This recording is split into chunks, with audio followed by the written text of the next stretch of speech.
আসসালামু আলাইকুম। আশা করি সবাই ভালো আছেন। এএনইউ ম্যাথ মুখ সেতু ইউটিউব চ্যানেলের পক্ষ থেকে সবাইকে স্বাগত। আজকে আলোচনা করব অনার্স তৃতীয় বর্ষের অন্তরক জ্যামিতি চ্যাপ্টার 1 স্পেসে বক্ররেখা। এটা আমার part 27। Example 55 science view, example 70 Titas. যে সমস্যাটা সমাধান করবো এটা আপনাদের 17 সালে আসছিল। একটি সমতুল্য বক্ররেখা r vector is equal to a cos u a sin u, f of u হলে f of u নির্ণয় করো। তাহলে আমাদের কি সমতুল্য বক্ররেখাটা কিভাবে হবে ওটা আমাদেরকে জানতে হবে। এটা সূত্রটা হচ্ছে আপনাদের সমতুল্য বক্ররেখা শর্তটা হচ্ছে কত, এটা হচ্ছে সূত্র, এটা সমান 0 হবে। তার মানে কি আমাকে আর ডটের মান লাগবো, আর ডাবল ডটের মান লাগবো এবং আর ট্রিপল ডটের মান লাগবো। তাহলে আমরা এই মানগুলো আগে বের করে নিব। আচ্ছা দেখেন এখানে আর ভেক্টর সমান দেওয়া আছে এটা, তাহলে আর ডট কি হবে, মানে আর দ্বারা ইউ যে তোমাদের ইউ দেওয়া আছে ইউ এর সাপেক্ষে অন্তরীকরণ করতে হবে। আর এর করলে কি হয়, আর ডট হবে।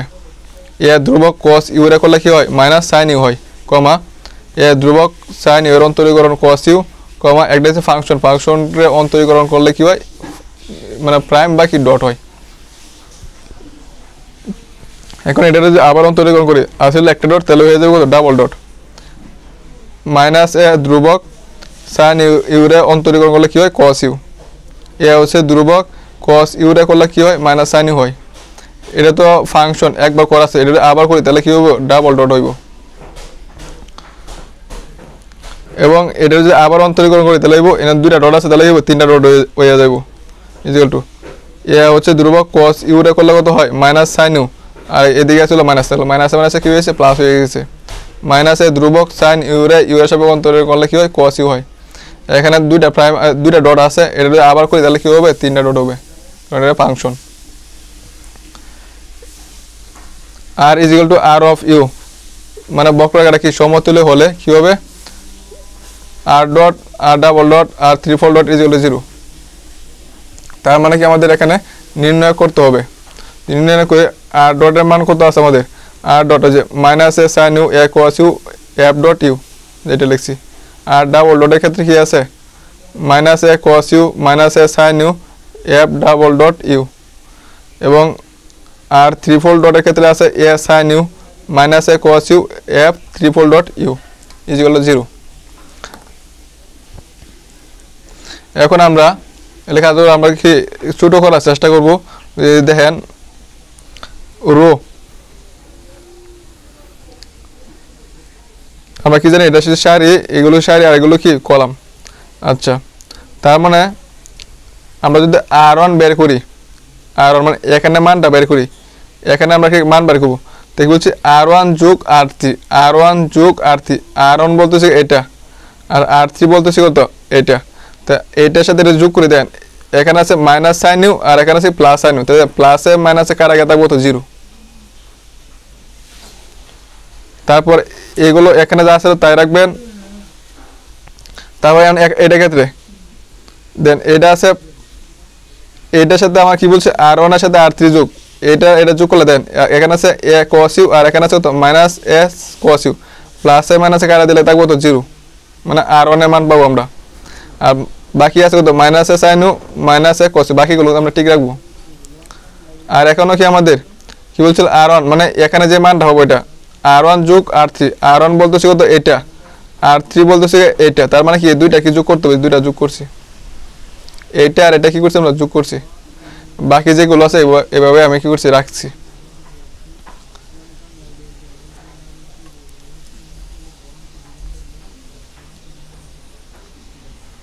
মানে এই প্রথমটা যেটা মান প্রথমটা মানটা বের করার জন্য আমি কি এটা থেকে যোগ করবো, যোগ করার পরে আমরা 0 পাইছি, এইটা এটা যোগ করবো, যোগ করার পরে 0 পাইছি, আর এটা আর এটা যোগ করলে কি আমরা এই মানটাই পাইছি।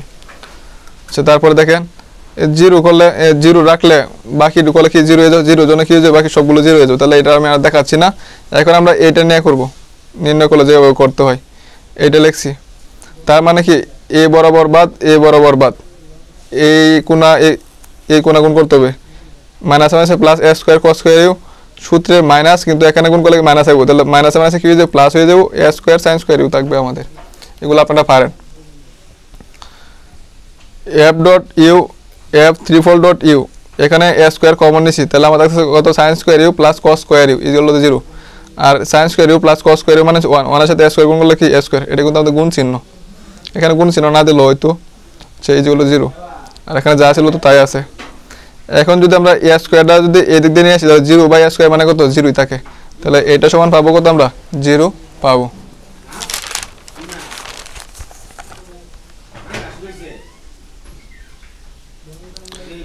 এটা আগের লাইনটা তুলছি। এখন এটা যদি আমরা এটা কি ডট মানে অন্তরীকরণ, ডট মানে অন্তরীকরণ আছে, এটা যদি আমরা ইন্টিগ্রেশন করি তাহলে আমরা কি জানি ইন্টিগ্রেশন এবং ডট মানে অন্তরীকরণ, ইন্টিগ্রেশন এবং অন্তরীকরণ কাটা গেছে শুধু থাকবে এফ অফ ইউ। আর এখানে কি আমাদের এখানে আছে 3বার অন্তরীকরণ, কিন্তু আমাকে একটা ইন্টিগ্রেশন একটা অন্তরীকরণ কাটা দেবো, তাহলে থাকবো কত এফ ডাবল ডট ইউ থাকবো। আর সমকলন ধ্রুবক নিলাম কত বা ইন্টিগ্রেশন ধ্রুবক নিলাম কত আমরা সি। এখন দেখেন ডট মানে হচ্ছে 2বার অন্তরীকরণ, তাহলে আমরা কি লিখতে পারি ডি স্কোয়ার। আচ্ছা এটা ফলে এখান থেকে আমরা যদি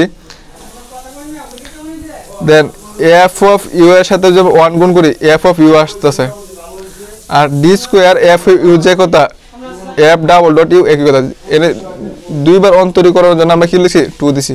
এখানে 3টা ডট থাকতো তাহলে এখানে দিলাম কত আমি কিউব দিলাম, আর এফ অফ ইউ। আর মূলত ডি বলতে হয়েছে কত ডি বাই ডি ইউ, বলতে ডি বলতে হয়েছে কত ডি বাই ডি ইউ। আচ্ছা আর এখানে সি তো আসলে এটা আমরা 1 নং সমীকরণ দিয়ে রাখলাম। এগুলো আপনাদের অনার্স সেকেন্ডের যে ও নেড়ে করছিলেন 10, 11 যে চ্যাপ্টার থেকে অঙ্কগুলো করছেন ওইগুলোর মতো এইগুলো, এটাই ওইগুলো কিন্তু আমরা ওইভাবে সাজাইছিলাম। এখানে কিন্তু আপনাদের ওয়াই ছিল, তখন আমাদের ওইখানে যেভাবে করছিলাম তখন সবগুলোকে আমরা কি ওয়াই দিয়ে করছিলাম, এখানে কি ছিল আমাদের ওয়াই ছিল। আচ্ছা 1 নং এর সহায়ক সমীকরণ, যে 1 নং এর সহায়ক সমীকরণ কি 1, আর ডি থাকলে আমরা কি লিখছিলাম এম লিখছিলাম, এই জন্য এম এর স্কোয়ার ডি এর স্কোয়ার আছে এই জন্য দেবো কত এম স্কোয়ার ইজিকল কত আমরা 0 দিছি।